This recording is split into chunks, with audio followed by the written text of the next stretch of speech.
This is Your Other Brothers Podcast.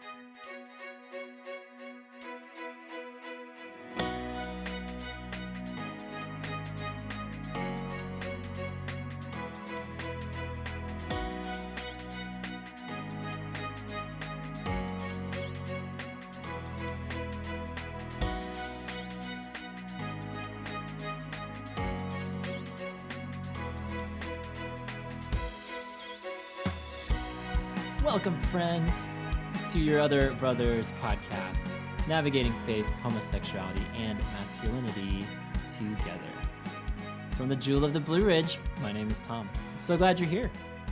Joining me once again is from the City of Oaks, my brother Ryan. What's up, Ryan? Hey, everyone. And joining us from the City of Forts, it's our other brother Jacob. What's up, Jacob? Hello, hello. What's up, y'all? So good to see you guys again. You too. Same. Yeah, I'm glad it's reciprocated. I was worried that it was just gonna be like, okay. Mm-hmm. Well, it is extra good to see you, Tom, because for those who are listening at home, Tom recently has purchased a new webcam that makes the man look like a freaking model. So we're all just... Oh, man. It's about to get those influencer bucks. Mike Bloomberg's about to call you up. I get the sense that you're using hyperbole, and I don't want the listeners at home to feel like you're setting up an unrealistic expectation for what Tom is, because when I'm looking at the screen, I just see slightly more color and slightly more contrast between the foreground and the background, but that's about it. I mean, there's just a big difference between two of us who look like trash, and then you who are all well lit and shiny and new. So that's all. Yeah, you know what they say: out with the old and ragged, and in with the shiny and new. That's it. It's a new decade, Jacob. Let's do it. Let's step into the new and shiny. I appreciate the kind words, but again, it's not me. It's the ring light on my new webcam. Thank that. I'm so glad y'all are here today, because we are talking about something that is near and dear to my heart today. We're talking about loneliness, but not just loneliness. We're also talking about solitude, in a title that I am titling Loneliness v. Solitude. And it is sure to be a V good episode. So thank you V much for being here, y'all. I appreciate it. We're going to talk about loneliness and solitude, loneliness versus solitude. What is the difference? What is the overlap? We're going to talk all about that today. I also need to say this right off the top before we get too deep into this episode. For many people listening right now, they are listening with a whole new visual experience, even without being able to see my quote unquote model face or model look that Jacob painted out. A lot of people listening right now to this particular episode have clicked onto our podcast and onto this particular podcast with a whole new logo attached to our podcast. It's like a whole brand new experience right now as people listen all around the world. So I wanted right off the top to give a huge shout out to our designer, Wesley Ayers, who designed our website from scratch, whole new design. And he's amazing. Y'all should check out his website, artofatlas.com. He did a great job with our site. And over the next, I say over the next few months, but let's just say the next few years, maybe next few decades, we're just going to stick with what we got now. And because we've been doing lots of switching over in the last few weeks of switching over the website and the social media and kind of getting all everything synchronized, basically. And it's like awesome now to have a visual to be attached to the podcast as well. So huge shout out to Wesley. He has a Patreon as well. I would love it if anyone listening, if you are inspired by his artwork, if you just want to support a fellow artist, a fellow creative, go over to his Patreon page and support him. $5 a month. We have plenty of guys who are doing both, supporting Your Other Brothers and supporting Wesley. So that's really exciting. I'm really excited to have his art featured on our site. I'm really excited for the new look and kind of a new chapter for Your Other Brothers. So There's a shout out for Mr. Wesley Ayers. And y'all, I just want to, it's been a while since you and I have talked, Jacob and Ryan, and I just wanted to give you guys a belated Happy Valentine's Day because it's been a while since Tom. that holiday. That isn't really a holiday, but that's a conversation for another time. Maybe one day we'll do a podcast about why Valentine's Day is not real. It's made up. Yeah, that is accurate. I did spend the entire day waiting outside my front door for you, Tom, to send me chocolates, and so those never came, and I got frostbite instead. So it was a great day for me. I did not wait for Tom to send me chocolate. Y'all know we've touched on love languages, and y'all know that gifts. Hopefully y'all should know by now. We've been friends for how long? Gifts are. I think if there's like 3 or 4 other love languages you could probably throw into the list that would be above gifts. Gifts is probably like number 8 or 9, if I'm being honest.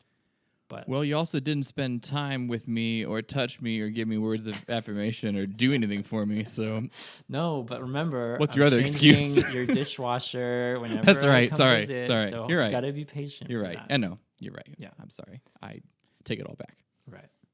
But it is kind of cool that we are talking about loneliness and solitude in the aftermath of Valentine's Day. So that's kind of appropriate, right?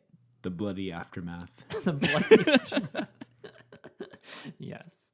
I tweeted this. I think it was on Valentine's Day. Yeah, I'm pretty sure it was on Valentine's Day. Or maybe it was the day before Valentine's Day. I forget. But it was right around then that I tweeted that this Valentine's Day, I'm going out, or I'm going on a date with my new profile picture, which y'all, I need to tell this story because y'all ask me about my new profile picture. Well, I was actually going to, but I felt like I was already running the risk of complimenting you too much and giving you a big head. So I thought, well, now I can't actually bring up these like super awesome pictures that you recently took. So, Tom, please tell me about your new profile pic. Oh, I will, Jacob. Thank you for asking. So I heard about this thing called the Enneagram from somebody that I follow, a really well-known photographer named Jeremy Cowart. He's photographed like Lauren Daigle and all of the Kardashians and countless other celebrities from inside Christianity and beyond. Like he's just known around the world, and he's gotten all these awards. He's pretty well known. And so I saw when he talked about this new thing that he was starting called the Enneagram, which is a photo studio based on the Enneagram. Basically, he's come up with a lighting and angling system for every single type that amplifies that type. So like for a perfectionist type, it's like a very clean cut, brightly lit photograph. For a 4 like me, like it's dark and shadowy and colorful and moody. And then it's just like every type. You go to enneagraph.co and there's just like he shows what each type would look like in his studio. And so I heard about this and I started clicking around several weeks ago and I was mesmerized. I was like, I have to do this. Like I feel a stirring in my soul to go to Nashville, Tennessee, where the studio is, and to get photographs, because I've actually had it in my head for the better part of a year, if not longer, to update just have like a more professional look online, not only on Yob, but on my own website, my own presence. So I saw that he was doing a deal for like the first month or so of new, people who just want to have their pictures taken. And so he had this significantly discounted rate that I jumped on without even realizing like, oh gosh, like I need to figure out what day and how I'm going to get there and what makes the most sense for my schedule. But I was like, no, it just has to happen. I cannot not take advantage of this deal because this just feels like it's the perfect solution. Like for months and if not a year, I've been wondering who would take my pictures. Is there somebody out there who would do it for like a good rate, but it would be professionally done, and it would also like spark everything inside of me, all my personality into these pictures. And so needless to say, I signed up. I drove to Nashville, got there, was fully expecting to have my picture taken by somebody that Jeremy hired, because if you look on his website, there's a frequently asked question that says, will Jeremy Cowart be taking my pictures? Because he's this like world-known celebrity photographer. And he was like, no, like I've hired everyone who works in my studio. So they're trained by me, they know what they're doing. And so I was fully expecting to go there and to meet someone named Micah who would take my picture. And that was that. But instead I walk in, and to get into the studio, like there were some directions on his website that were like, don't be afraid. Like when you walk in, it's going to be dark and there's going to be things hanging from the ceiling and it's just going to look like a horror show or something. But just keep walking in, just keep going toward the light. And so that's what I did. I get there, it's dark, and I round a corner and a voice says, hello. And so then I'm like, hello. And so then I walk to the voice, and then I get to a man sitting at a desk. And I didn't like click around the website too extensively to know what Micah would look like. But I remember seeing a picture of him once, and the person behind the desk was not this Micah guy. And I was like a little confused and off. And it was like, okay, hello. Like he asked if I was Tom, and I said, yes, I am Tom. I'm here for my appointment. And he asked how I heard about Enneagram, because I guess it's still very new. And so he wants to know how people found out about it. And so I told him, I was like, I don't know who this is. And I was like, I've been following Jeremy for a while. And then his eyes perked and he was like, oh, I'm Jeremy. And I was like, yes. in the back of my head, I was like, I think that's him, but he's like a photographer. And so I'm mostly looking at the things that he's photographing. I'm not looking at him. Mm-hmm. Like I kind of had a vague picture in my mind of what he looked like. And I was like, I think, is that it? But that's not him, because on his website, it says he's not going to be taking the pictures. It's going to be his team that takes the pictures. And so anyway, I'm like heart soaring, heart dropping, because I'm like, oh my gosh, like Jeremy Cowart, he then proceeded to tell me that his photographer Micah was sick, and that his other photographer was also sick. And so that he's here all day doing their photo shoots because he wanted to uphold the commitment to do all these appointments. And so in my head, I'm like, oh my gosh, this is the coolest thing. Someone who's photographed all of the Kardashians is about to photograph me. And then at the same time, the realization of that, I was like, oh my gosh, what am I doing? I have no idea. I'm not a model, much to against Jacob's description of me. I don't know what to do. How do I pose? What am I supposed to do? This guy has photographed like professional celebrities, essentially. Like, how am I supposed to compete to that? And how do I live up to that? And he was so just soothing and comforting. And he was just like, yeah, stand here and let me show you what to do. All you got to do is just like walk back and forth and look down and look up and just pretend like I'm not even here. Like literally just like think about something and just like move around, and I'll just go slower than maybe you would normally, so I can capture, the moment. And so for like the next 10 minutes, I'm just like literally, I feel like it was such a metaphor for my life, because I was literally just like slowly walking back and forth across this like little 6-foot square. And in the meantime, I would hear like clicks as I'm walking around and as I'm moving. And then every once in a while he would tell me to look this way or to look that way or whatever. But for the most part, it was just letting Tom free range, just go, just walk around, play with your jacket, walk, touch your hair, whatever. And it was like one of the coolest feelings, because the whole time it's happening, it's like dark. And again, there's things dangling from the walls. The background behind me is changing colors. He has little things in front of his lens that he's like putting glasses, and there's like little swirly things. And so it was one of the like trippiest, weirdest experiences of my life to be in this dark cave as Jeremy Cowart is photographing me. But out of the mess, out of the shadows and out of the blunders of that experience came like this gorgeous array of photos. I was mesmerized by what came out of that. Because he not only took the pictures, he also took the time to edit the pictures and then send it to me within like 5 hours, I think. Later that night, I had them. So I was so affirmed, not only paying for this photo shoot, but driving 6 hours to get there. And and on Valentine's Day, no less. I was like, this is the best Valentine's Day of my life. I'm dating myself right now, but I don't even care.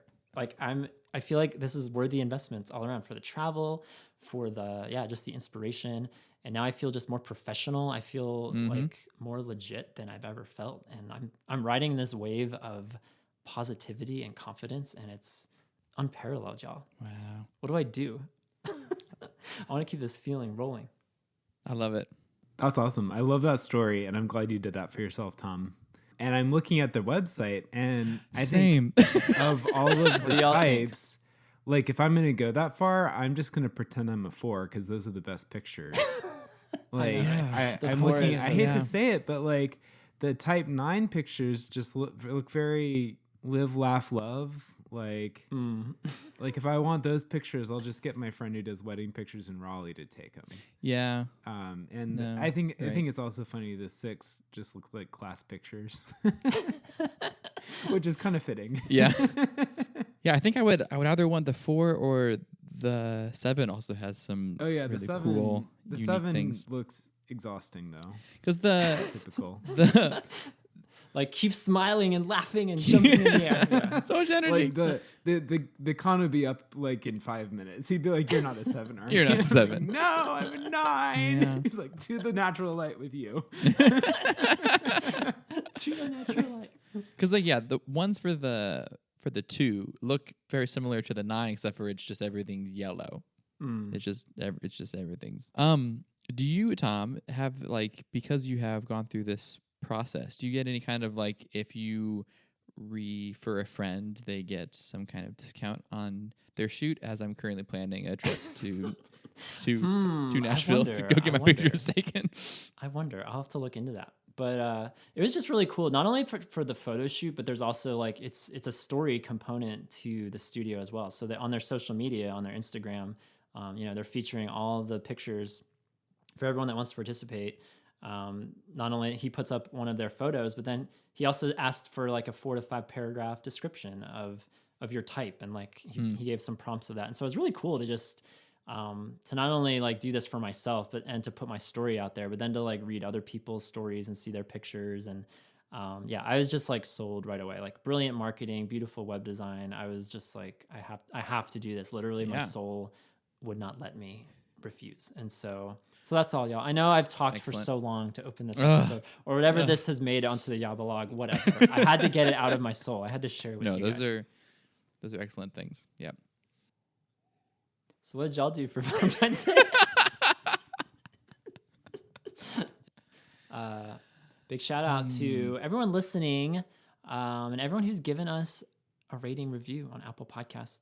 It's so easy and fun to do, even though Ryan and Jacob refuse to ever participate. Go over to Apple Podcasts and rate and review Your Other Brothers podcast. We would love to have your support that way. I'm saving it for a very special Valentine's Day. Aww. There you go.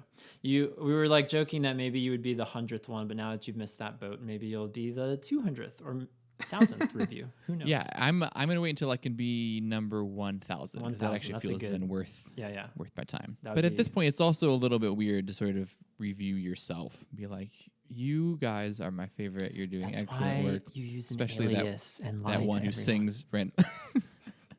Okay, done. You could be Jacob Jaranowski or something different.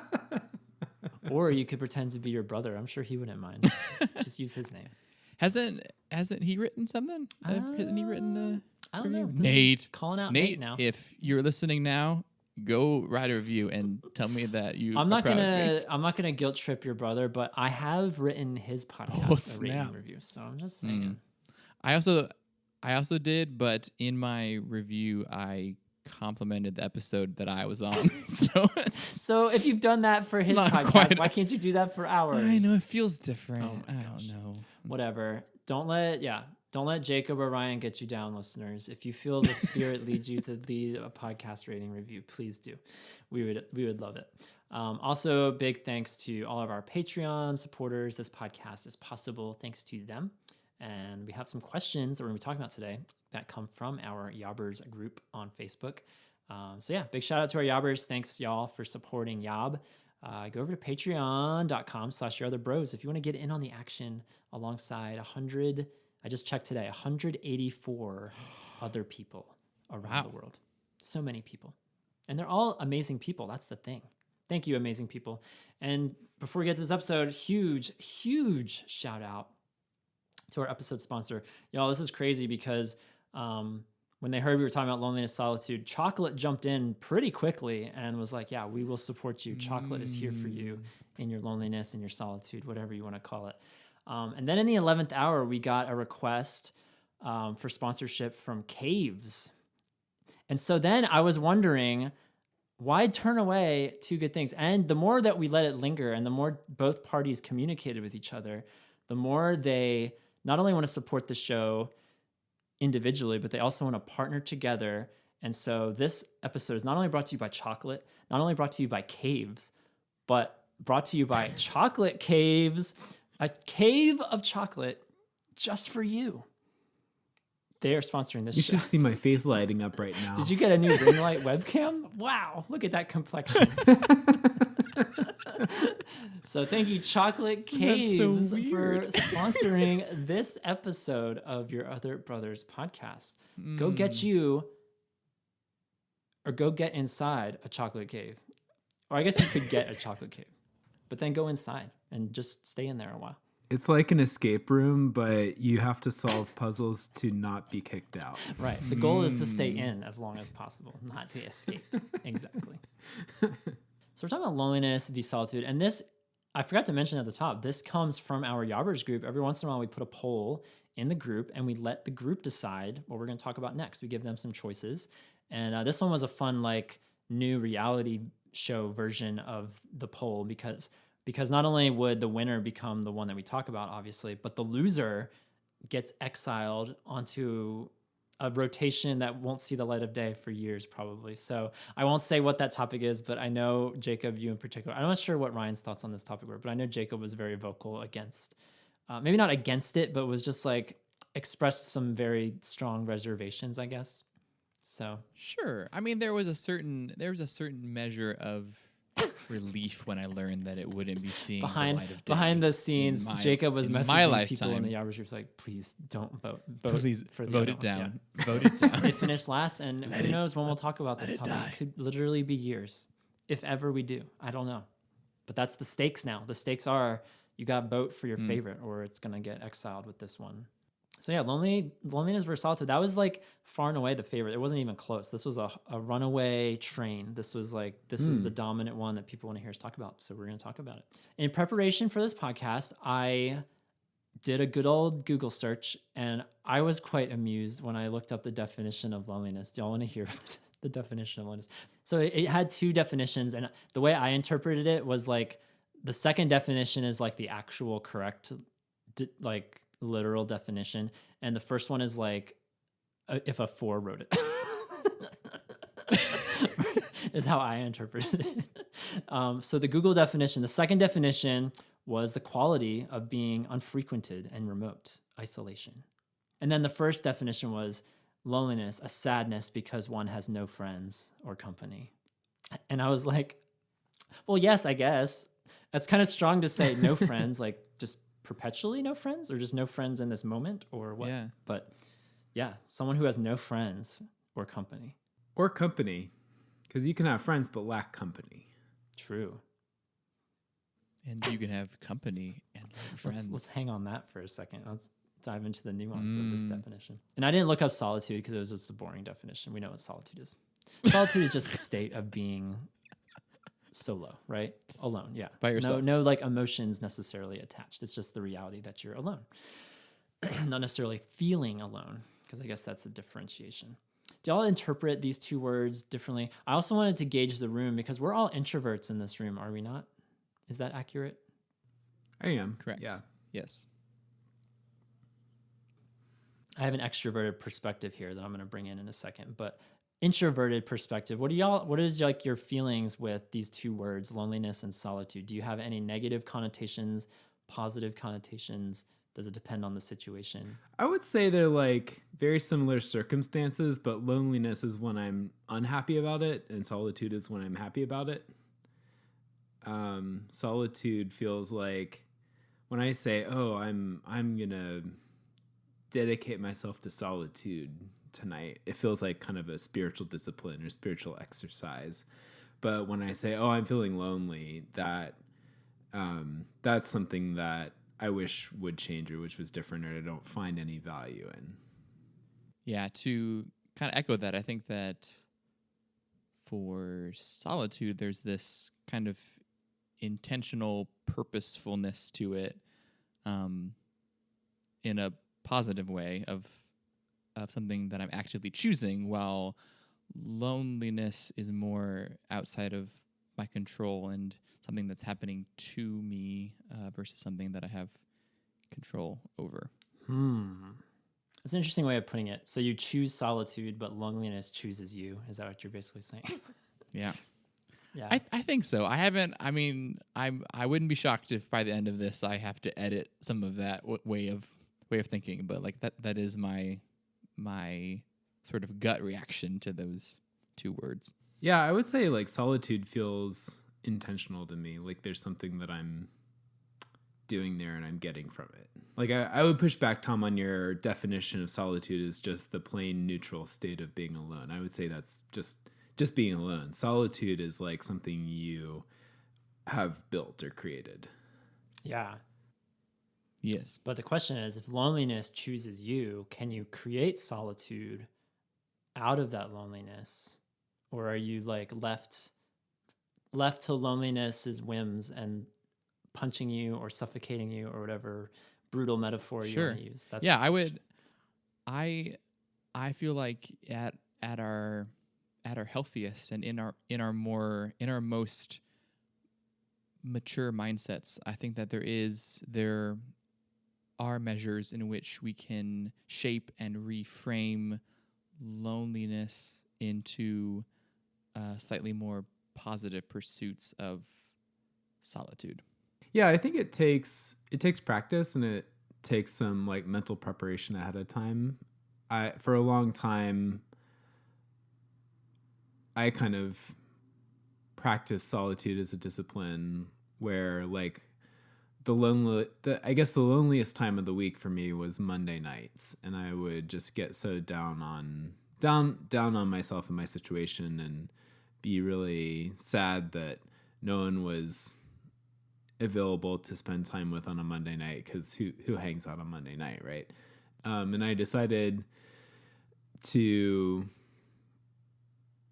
turn that into like I called it mandatory solitude night, where like if someone did happen to reach out and want to hang out or do something, I couldn't, like I was committed to just spending time alone.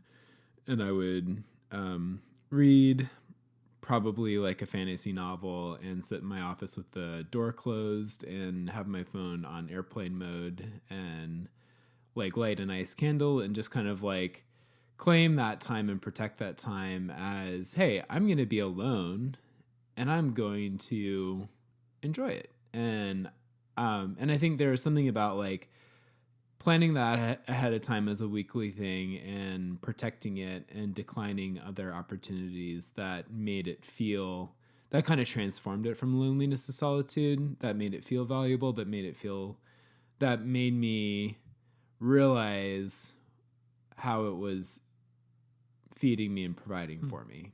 Does that make sense? Yeah. Mm-hmm. That's cool. I also do like a similar Monday tradition. It usually is a Monday. I would say like maybe three times out of every month.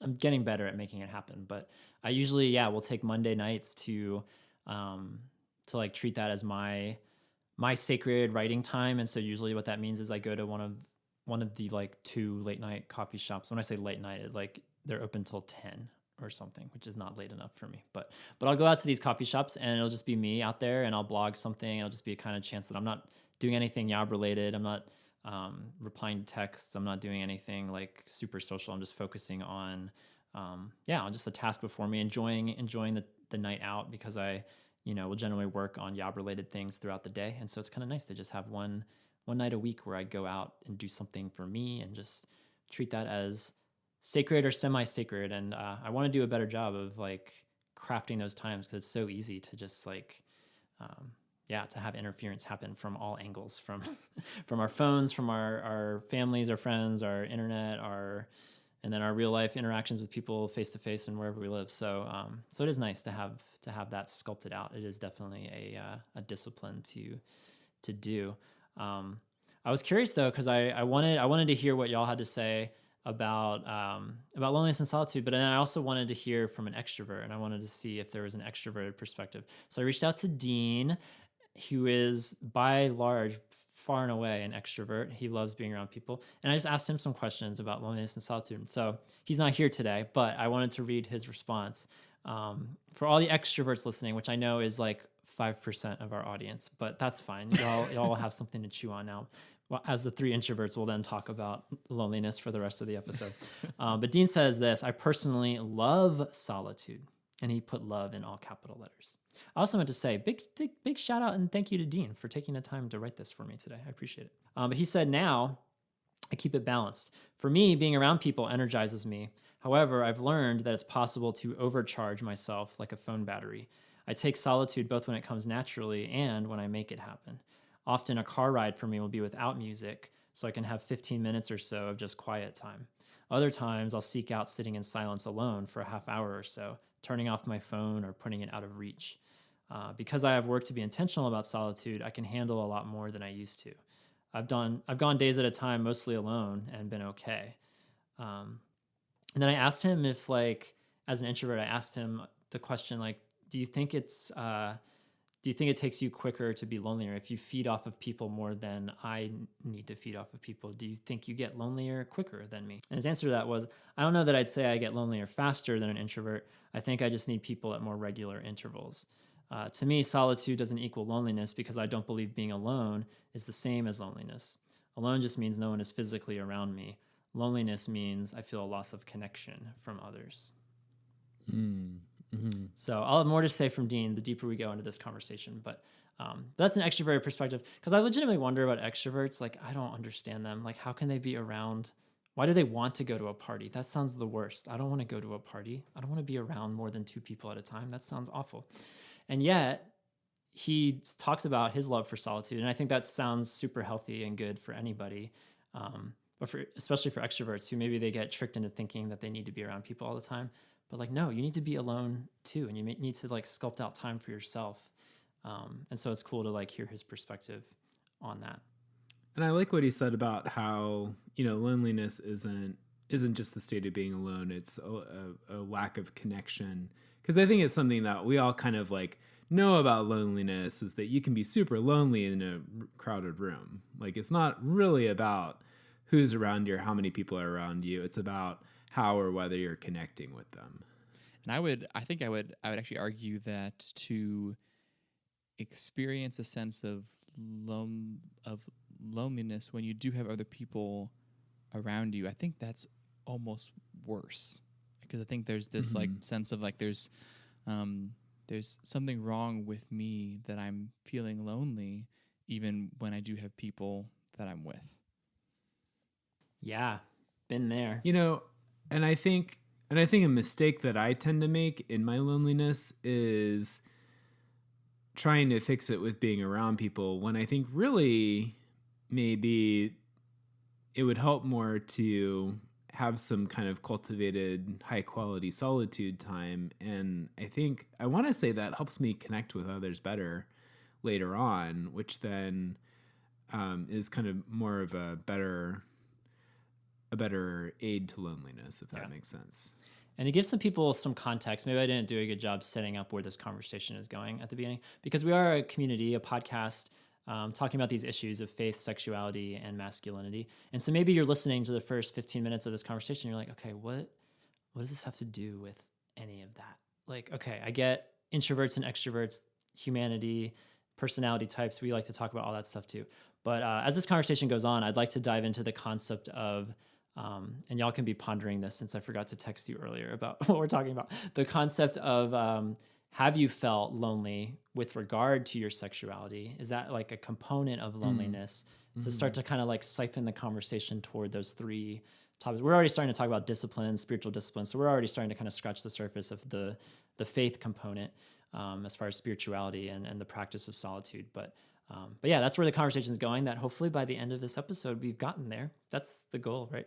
But yeah, just like talking about how does sexuality, how has solitude or loneliness and in either positive or negative connotations come up in your life, in your journey, your story. Yeah, and that's a helpful just foundation, Tom, because in my experience personally, and also my experience doing ministry to gay and same-sex attracted Christians who are, pursuing a traditional view of marriage or vocational singleness in their lives. Like, this is this question that's always sort of like haunting everyone, sort of always hovering in the back of your head. Like, what am I going to do about loneliness? What am I going to do about my loneliness? Like, everyone is kind of like pursued by this nagging sense of loneliness and this fear of being alone long term for the rest of their life. And so kind of the unspoken question behind every conversation is, what do we do about this? What's the solution? And I think it's, telling that the three of us start talking about this and we automatically jump into like, oh, how can we transform our loneliness into solitude? What are spiritual disciplines to deal with this? Because we all kind of have this shared impetus for discussing loneliness and wanting to kind of get to the bottom of it. But yeah, it's a good reminder that like we're talking about this within this context and this frame of sexuality. For sure. So everyone stay patient. We're going to talk about sexuality in a second, but I want to linger on this, like the concept of a spiritual discipline and solitude, because one of our followers had this question, and he wanted to know, what are some healthy ways that we enjoy solitude? And then on the flip side, of course, what are the unhealthy ways you have found yourself soothing your loneliness? So we've already started to talk about, Ryan and I anyway, started to answer like ways that we have embraced solitude and made solitude a healthy rhythm part of our lives. Jacob, I'm curious though, you didn't say anything, or I didn't know if we just talked too much and you had nothing to say. I'm curious what your what your view of solitude as a discipline is, or just ways that you take time to not only take care of yourself, but then maybe even deepen your relationship with the Lord as well. Like, what do you have to say about solitude? Sure. Yeah, I think that one of the reasons why I didn't chime in is that at this point I actually don't have like a regular weekly time that I carve out for solitude. But I think, after hearing y'all's kind of thoughts and practices about that, I do think that would actually be a super valuable piece to include into my regular rhythms, because I think that like the two things that come to mind is that we something that we as Christians, especially in this culture, don't do well is that we don't lament and we don't meditate well. And really, I personally don't feel like I do those two things well. And I think that carving out a space for solitude is an excellent context in which to practice both of those things. Yeah, absolutely. I was thinking today, just like the concept, it's sort of attached to solitude, but like I'm always somebody that wants to multitask everything. So like on car rides, I have like 17 podcasts that I want to listen to. And so I'll attempt listening to a podcast on a ride from here to there. Or like even today I was walking from there's a coffee shop near my apartment. And so I was walking back from that. And the thought came into my head was like, oh, I should put in my earbuds and listen to a podcast on this 15-minute walk. And then even that though, I had to stop. Even as I was thinking about this podcast that we're doing today, I was like, you know what? Maybe I should not. Maybe I should embrace silence. It's not like silence. Obviously there's birds chirping and cars going by, but like, to just like not have noise is such it's becoming an increasingly foreign concept in this world. Whether you talk about advertising, commercials, there's always something that's like something's getting in your face or in your ears about you need this because you're imperfect and you need this to fulfill it or whatever. And so to just like do something as simple as being in nature, just taking a walk and not listening to a podcast, not that listening to a podcast while you walk or drive is a bad thing, but I think having those moments for me, it's like I'm constantly in front of screens and absorbing content, both through my eyeballs and through my ear holes. And it's like, sometimes it's just nice to shut it off for a 15-minute walk. And that's something I want to do a better job at, because I think it's vital to just have those moments of grounding yourself with reality, with nature, with the Lord, and just like having space to think your own thoughts, and not have to like listen to something else. So, yeah. Yeah, you do have to be really careful, like what you do during those times of solitude, or else it's just filling some space or killing some time. Like I can I can listen to some music, I can read some kind of books, I can cook. But beyond that, like that's, that's about the extent of what I've found is helpful and actually nourishes me. If I try to play a video game or watch Netflix or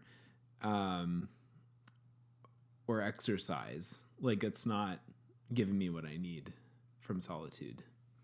Sure.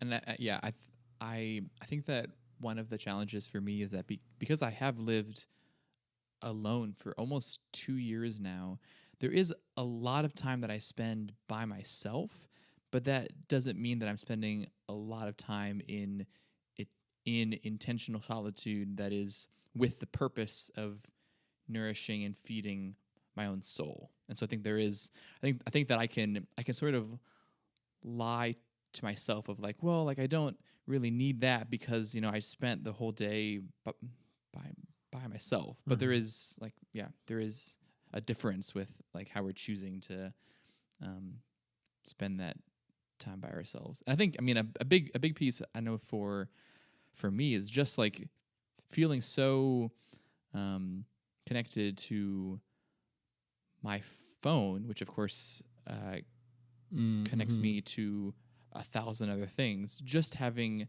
time where I'm apart from that device, which seems like a super simple thing, but it is legitimately meaningful to like spend time away from that, so that I have the space and the capacity to focus on what I need to in that chunk of time. So let's not dodge the second part of this follower's question, y'all. He wants to know, what are unhealthy ways that we find ourselves soothing the loneliness? Such poetic language. What's on your phone, Jacob?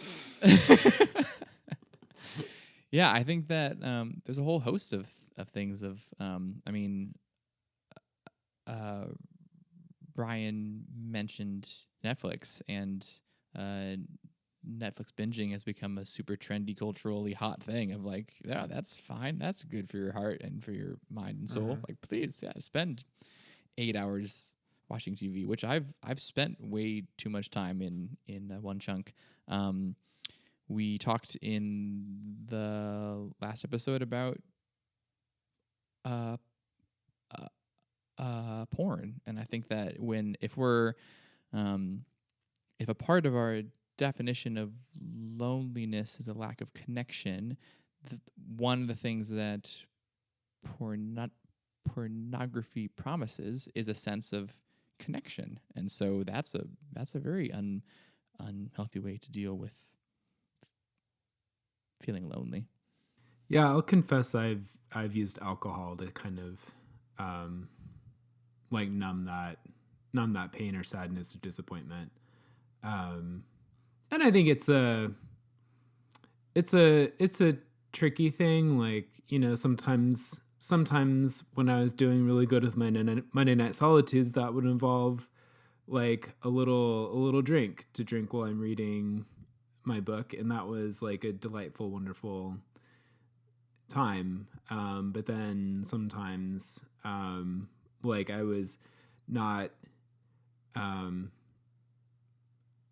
having just like a drink to make it relaxing and fun.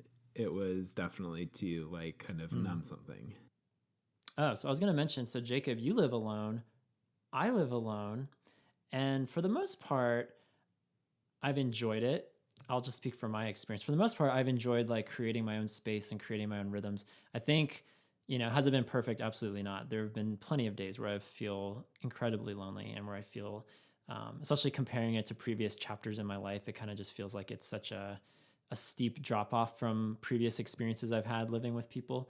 But at the end of the day, like I am really appreciating the intentionality of being alone. It forces me to interact with people more. I'm way more inclined now to reach out to people versus when I was living with people, and I kind of felt like I was in that seeming sense of camaraderie or community or connection when maybe it wasn't there or wasn't as strong as I thought it was. And so I know we have plenty of people listening. One of our YOBers actually, he lives alone. And he made a comment in our group about his status and how he's going to potentially be moving in with somebody soon, and that'll be good for him because he's an extrovert. He said, he asked, is it healthy for us as SSA or gay identifying Christians who may never be married to be in situations where we're living alone, or should we be more intentional about making sure that we're perpetually living in healthy community with God's men, he said. And so I'm curious what y'all feel about long-term, like where this is going. If you do remain single, do you feel like living alone is something that is fine, that you feel like that it's totally okay to gravitate toward? Or is there, some sort of roommate situation, some sort of camaraderie, community, intentional community situation that you think would be more suited toward your needs as a man? And then he also referenced that verse in Genesis, that pesky little verse in Genesis that says it is not good for man to be alone. So what do y'all think about living alone? I think that living in community, in good community, I think that is required for our flourishing as human beings, regardless of being gay or SSA or not. Whether that means that you live with other people, I think that actually is probably going to look different from person to person. I think that I think that you can still live by yourself, but also be involved in an intentional and great community that does meet those needs of connection. And so I don't think it has to mean that you live with other people. Because I know there are people who live with other people who are incredibly lonely, and it's hard and really horrible to where they probably wish that they lived alone. And of course, there are those who are living alone where it's super tough. I think I can feel a big difference from my own experience of both living alone and living with roommates, is that when I first lived alone here in this apartment, when I first moved in for the first year, it was hard. It was it was night after night of me crying myself to sleep because of how intensely lonely that I felt. And a big piece of that was yes, I was living alone, but I was also new to the area and just didn't know a lot of people, didn't have a lot of really deep connections here. And then I had a roommate for the next 3 years, which was wonderful and excellent. And then he moved out about 2 years ago, and I felt a very big difference between this round 2 of living alone than the first round. And a huge component of that is just having much better community where I'm at now. Are there times that I feel lonely still? Absolutely. But it's much more about the people that you're connected with in your life, I think, than actually having other human beings that share the same kitchen as you. Or bathroom. Gross. Or bathroom. Yeah, because I enjoy a lot of parts of living alone. I like having control over all the things. I like keeping things cleaner than anyone should. There are like real literally benefits, vases of roses in every room. Yeah. That's not a lie for a lot of my life. I buy roses for myself on the regular. But at the same time, do I have a vision of a future where I do share a home with other people? Yep. Do I think that has a lot of benefits that living alone doesn't provide? Yep. So I have not lived alone for more than like 3 or 4 months for my entire life. You know, growing up as with family, then I was in college, and then I had roommates, and now I have a housemate, and I'm planning on living alone later on this year, and I've told myself I'm gonna try for a year. Like, I'm gonna live alone for a year and just see how it goes. If it turns out to be terrible and I go crazy, then I can look at getting a roommate again. Plus, it'll give us ratings on the podcast because I can't wait to hear that version of you. It'd be so entertaining. Oh yeah. Plus, we'd have great, encouragement to offer, stories to share, all that positives too. But yeah, blah blah blah. We're gonna sit down to record a podcast, and I'm just gonna be like, I haven't spoken to anyone since the last time we recorded. Oh man, that's a cool idea though. Just to like, I think however you might be, whatever you might learn or whatever you might experience through that. I think that's a really interesting outlook. Yeah, because I mean, my experience has been that like living with someone, probably no matter who, isn't going to cure your loneliness. Like isn't going to prevent loneliness ever, and there are plenty of great ways to find community and find connection and find belonging while living alone. Honestly, I think that like the way our cities and towns and societies and physical spaces are set up aren't really even set up very well to kind of navigate that. Like, I need my own personal space where I can find solitude, but also I need to do life with people and build a life together with people. Like, there just aren't many good places to live where you're gonna find an easy balance between those two. Like, and I think part of the problem is that so many of like the places we live are just under separate roofs and require driving to get from one place to the other. And I think if our cities and towns were set up a little better or differently, then I think it could be actually reasonable to find like a good both and situation.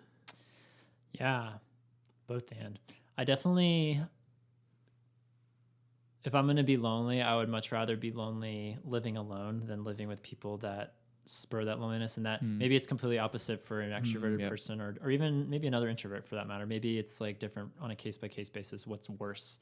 I think for me personally, I definitely appreciate the living alone dynamic that I have right now. I think it's good for me. I think it's good to establish some healthier rhythms in my life. But when I think about the next 50 years, do I expect or even hope to live alone the whole time? I don't think I do.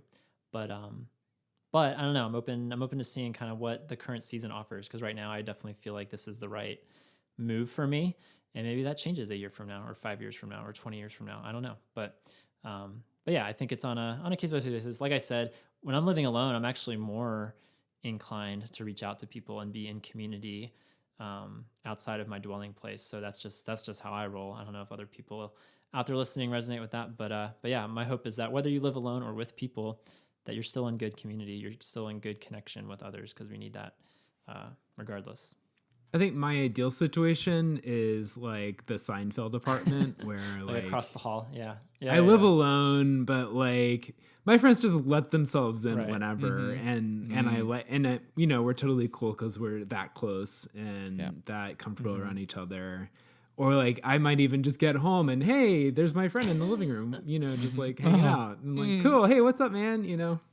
Like a very college dormy kind of feel. That's kind of a similar vision I have for my life, except replace crowded New York apartment with like jungle huts and like dirt pathways connecting to the next yurt next door or something. That's how I visualize it. We are not going to be neighbors. All right, well, let's pivot real quick, y'all, because this is kind of where I wanted to close the conversation, was talking about sexuality and talking about how loneliness, periods of loneliness has been attached to that, because you can be lonely for plenty of reasons that have nothing to do with your sexuality. That hopefully that's clear and obvious, but seeing as that's a cornerstone of our content and what we talk about at Your Other Brothers, I wanted to, take the opportunity to talk about that aspect of loneliness. So are there times in your life, either long ago or even recently, even present day, that you have felt or feel loneliness in the midst of your sexuality? I think there are lots of different kinds of feelings and kinds of desires and needs that I attach the word loneliness to. You know, I think there are desires for more friends and more connections with those friends, and then there are desires for someone to build a life with and be intimate with, and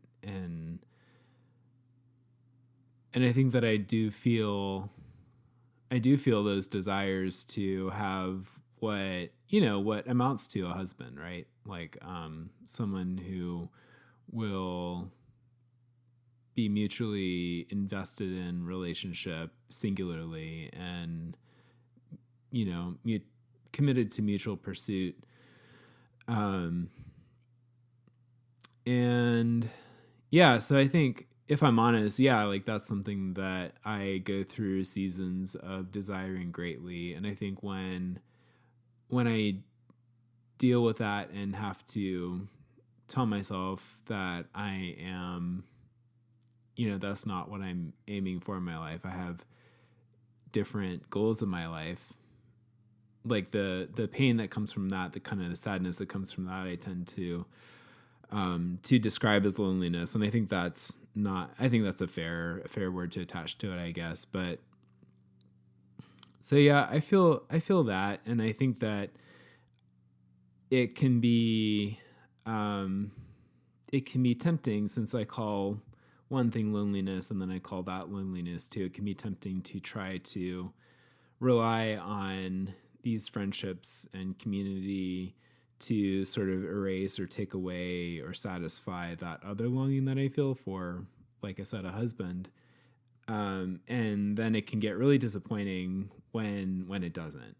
And so, yeah, I think that's something that I'm just realizing recently, is that those two things are different experiences that don't really, that there isn't really a good solution to, or the strategy I take to deal with one isn't going to necessarily be a good strategy for the other. Yeah, I think when it comes to loneliness connected to sexuality, it is tough for me to think of an example or something that is directly connected to an experience of same-sex attraction, as opposed to being just connected to being single. I think that we exist and live in a very coupled and partnered focused culture, and even our churches tend to be very couple and family centric. And I think there are lots of times where loneliness is heightened for single folks, because there are just all of these contexts in which we feel like we don't belong, or that we don't fit in, or that we're not welcomed in certain spaces. I think that one of the very sad parts about that is that while I know in my head that getting married and having a husband is not the solution to the ultimate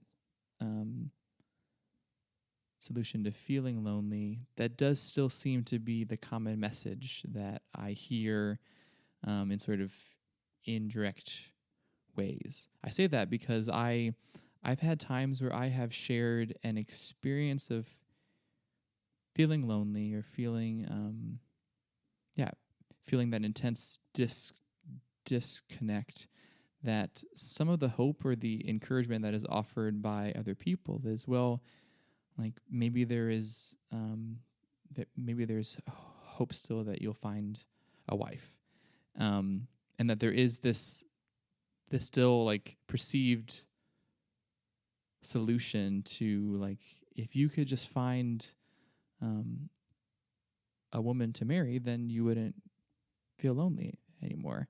And which that then only makes me feel worse. And also I think it does a great disservice to married couples who find that even within their marriage that they still have times where they feel lonely, and then they feel like they can't talk about it and be honest and be vulnerable, because they have been taught, like me, for all of my life being raised in the church, that once you get married, all of those feelings go away. And if you do still find yourself wrestling with those, it means that you're doing it wrong. There's something wrong with you, and so we keep those things hidden, which then only makes it worse. Yeah, I think, a lot of our listeners are probably familiar with this line of thinking that, marriage isn't a solution for loneliness. To use Wesley Hill's words, it just changes the coordinates. I like that. And a lot of our listeners are really familiar with Wesley Hill's writings, and he writes a lot about friendship too.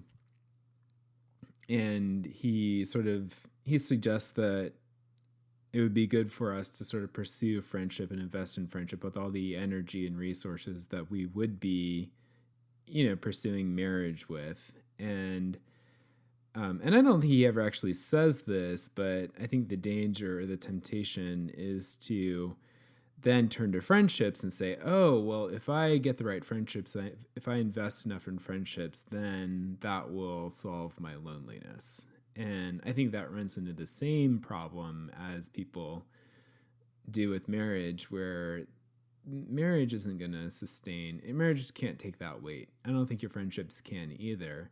Even maybe, and this is a hard truth, but I'm beginning to think it's true, not even your entire community, I don't think, can really bear that full weight, or at least not in the way that you want to, that will make you feel finally secure, finally safe, like you've arrived at home. I think there are lots of ways where that can happen, but I guess what I'm trying to say is that loneliness strikes me as this thing that is going to be a present reality until the kingdom of God is fully established. And it would be better to live in light of that instead of trying to, I don't know what the words would be, but kick against the goads of I'm just going to constantly pursue and chase and pursue this experience that isn't available this side of eternity. And I feel like I could really throw away a lot. I could really hurt myself a lot if I don't ever accept that, I'm going to feel lonely sometimes, but those times, and they're going to suck. They're going to legitimately suck, but they're not forever. And I have a hope that's bigger than my friends, bigger than my community in the here and now, that as the Lord is establishing his kingdom, is establishing a new way of existing together in community, that the trajectory that we're on, the destination, the point B to our current point A, is a time and a place where loneliness is solved. And I can put my hope in that. Yeah. Amen. Yeah. I wanted to read this from Dean, because I asked Dean that question, if he has felt loneliness attached to his sexuality throughout his life. And it segues into what I would say for my story too, because he said, for a long time I felt loneliness in my sexuality because I didn't know there were others like me, a man attracted to other men but still desiring to love God. I swore I was completely lonely in that. Now, knowing otherwise, I don't feel loneliness tied to my sexuality. I'll fight loneliness in other ways, but my world has grown too much to believe I am lonely in my sexuality. And I think when I'm at my healthiest, as far as feeling lonely goes, it's that conscious, and it is a conscious recognition and realization that I am not alone. I have to consciously, verbally tell myself, okay, I know I feel super tempted, or I feel super lonely, or I feel the weight not only of the past but also of the future, of wondering where this thing is going. But to consciously state that I am not alone has done wonders for my psyche in the last decade, because literally for the first 2 decades of my life, it was that unending refrain, which is that, well, I'm taking this to my grave. I literally had thoughts throughout my entire adolescence that this homosexual thing inside of me was going with me to the grave, because I certainly wasn't going to speak about it to anybody. And so speaking it to life, and that's something that's what motivates me, honestly, to keep Your Other Brothers going. It's getting the emails that we still get all these years later, for people who are finding our site for the first time, who are finally being able to put words to the swirling things inside of them that they've kept inside their entire lives. For some, it's 19 years, and for others, it's 60, 70 years. The sense that I'm not alone anymore. And then it's like, now what? Because now we've like peeled back the curtain, and now we've like established this realization, this reality that I don't have to be lonely. Like I'm literally not the only person that I thought I was. And so then it's like, now what? Now it presents a whole new slew of challenges of like, who do I talk to and how do I talk about it? And then singleness versus marriage. And that's a whole nother thing to figure out for my life, or living in community or living by myself. There's all these other things that come on top of that. But I'm always super grateful when I hear from somebody who no longer feels lonely in their sexuality. Like that is such, like, I'll keep doing Yob until the day I die if it keeps ministering to people as it has for the last few years. And I'm super grateful that for my story, for Jacob's, for Ryan's, for everyone who writes on our site, for everyone who comes on this podcast, like it means a lot to share our story in hopes that it lands somewhere with you and makes you feel a little less lonely. Many years ago, I remember feeling the loneliest I've ever felt. It was following some of the greatest months of my life, spiritually, emotionally, relationally. I joined a church group and shared my story with them, got baptized with them, and then left them behind to pursue a summer at camp, one of the wildest, hardest, and ultimately most fulfilling summers of my life. Spent with kids 8 to 17 and fellow counselors alike. I never felt more purposed, both in my work and in my relationships. And then after an extended summer away, returning back to a completely different landscape. Friends who no longer existed in my geographic region, and other dynamics at play that ultimately left me living 45 minutes away from my home church in the dusty hills by some old train tracks, living in the upper room of an older married couple's house because it was all I could find, all I could afford. And to add on top of all of that, my car becoming incapacitated for days at a time. And I just remember crying on the phone with my dad, saying, why? Why is all of this happening? Why is it so hard? And I just felt so tangibly alone in that Pep Boys parking lot.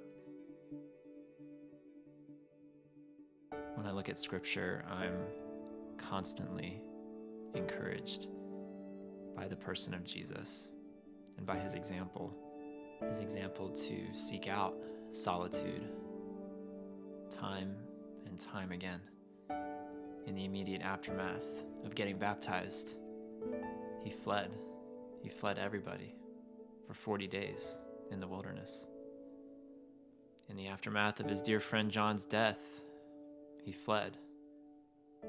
And in those harrowing hours before his crucifixion, in a midnight garden, he fled.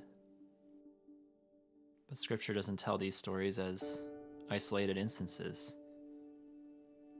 In fact, in Luke 5, verses 15 and 16, scripture reads, "But now, even more, the report about him went abroad, and great crowds gathered to hear him and to be healed of their infirmities. But he would withdraw to desolate places and pray." And I get the sense that in the 3 years of Jesus' mission of reaching out to people near and far, those like him and those very different from him, he consistently made it a practice to get away. And so, my brothers, you who are lonely, you who look to your left and right, with nobody in arm's reach. You who live alone, and you who live in the isolating company of others. You introverts and extroverts. You who are open with your story, and you who are quite closed. May you rest in this blessed assurance that you are not alone. That you belong here in this community of men and women all around the world who struggle just as you do, who also endure these long, dark nights of the soul. And beyond even your fellow man, you follow a Savior who also suffered a lonely road, one fraught with misunderstandings from the crowds and from his own disciples, his closest friends. Nights of betrayal and of pleading with the Father for another way. Jesus withdrew often to desolate places and pray, and may we follow often in his footsteps, escaping the people around us, going to the Father, kneeling and agonizing openly in his presence, resting in his arms and basking in this solitude spent with him. May we trust him all the more to restore us night after night as we return from the garden and as we walk this road now set before us.